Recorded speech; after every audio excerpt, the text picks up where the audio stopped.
লক্ষ্মীর ভাণ্ডার সবাই তো ৩,০০০ টাকা করে পাবেন, কিন্তু তার আগে আজকের এই ভিডিওর মাধ্যমে আলোচনা করব যে অ্যাকচুয়ালি এই টাকাটা সবাই কিন্তু পাবে না। আর যেমনটা তৃণমূলে আমলে সবাইকে দেওয়া হতো, কিছু দেখা হতো না, কোনো ক্রাইটেরিয়া নেই।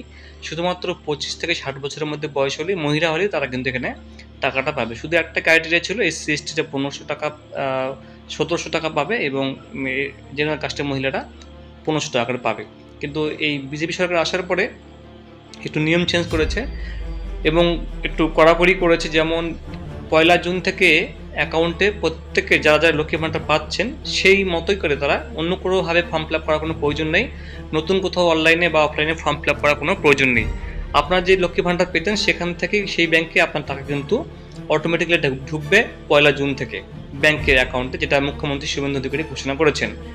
তার আগে হবে অ্যানালাইসিস, মানে যাদের নাম কাটা গেছে, মানে যাদের এই যে এসআইআর হয়েছে 2026-এ, এসআইআর ভিত্তিতে যাদের নাম কাটা গেছে তাদের কিন্তু নাম বাদ যাবে, এমনটাই বলা হয়েছে। অর্থাৎ প্রায় ১ কোটির মতো কাছাকাছি, কয়েক লক্ষ তো মহিলা হবে যাদের নাম বাদ যাবে। তো সেক্ষেত্রে সেই মহিলাদের নাম বাদ যাবে। এবার তারা ভারতীয় বা নন ভারতীয় সেটা কিন্তু প্রমাণ করতে হবে পরবর্তী ভোটার কার্ডের নাম তোলার পরে। ভোটার কার্ডের নাম যদি নাম তোলেন, তারপরে আবার পরবর্তীতে কিন্তু আপনি আবার এই অন্নপূর্ণা ভাণ্ডারের নাম কিন্তু রেজিস্টার করতে পারবেন। কারা পাবেন না এটা, সেটা হচ্ছে যিনি মারা গেছেন এবং যারা দেশের নাগরিক নন তারা কিন্তু এটা পাবেন না। তার জন্য কিন্তু একবার কিন্তু এটা তথ্য যাচাই করা হবে। এই যাচাই করার ভিত্তিতে কিন্তু টাকাটা বন্ধুরা দেওয়া হবে। যোগ্য নন এমন কারো নাম থাকবে না তালিকায়, শুধুমাত্র প্রকৃত প্রাপকই পাবেন অন্নপূর্ণা ভাণ্ডার। মানে এটা বলা হয়েছে যে শুধুমাত্র যারা প্রকৃত তারা কিন্তু এই টাকাটা পাবেন। অর্থাৎ ১লা জুন থেকে টাকাটা ঢোকা শুরু হয়ে যাবে। যারা ফর্ম ফিল আপ করতে চান, নতুন যারা রয়েছেন তারা লক্ষ্মী ভাণ্ডার তো এখন বন্ধ হয়ে গেছে, সেটাকেই অন্নপূর্ণা করা হয়েছে, এবং তারা কিন্তু বন্ধুরা ফর্ম ফিল আপ করতে পারবেন।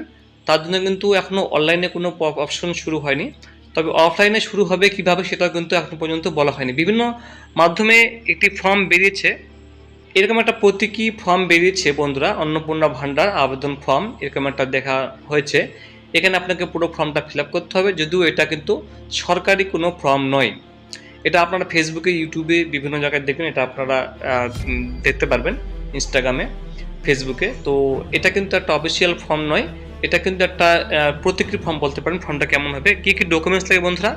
ডকুমেন্টস বলতে গেলে আপনার দেখবে আধার কার্ড, ভোটার কার্ড, যদি আপনার রেশন কার্ড তো রেশন কার্ড লাগবে, ব্যাংকের পাসবই লাগবে, ১ কপি ফটো লাগবে, এবং আপনার যদি কাস্ট সার্টিফিকেট থাকে তো কাস্ট সার্টিফিকেট। যদি এখানে আমি আপনাকে বলে রাখি, অনেকে যেটা বলছিলেন, এখানে কোনো কাস্টের কোনো ব্যাপার নেই, মানে আপনি এসসি এসটি ওবিসি জেনারেল সবার এই ক্ষেত্রে কোনো কিন্তু ব্যাপার নেই। প্রত্যেককে কিন্তু এই টাকাটা কিন্তু পাবেন, ৩,০০০ টাকা করে সমান করে পাবেন, ঠিক আছে?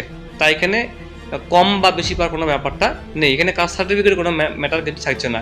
মূলত এখানে আধার কার্ড, ভোটার কার্ড, ব্যাংকের বই, এই সমস্ত কিছুই লাগবে, আর পাসপোর্ট ফটো লাগবে একটা, তাহলেই হবে, ঠিক আছে?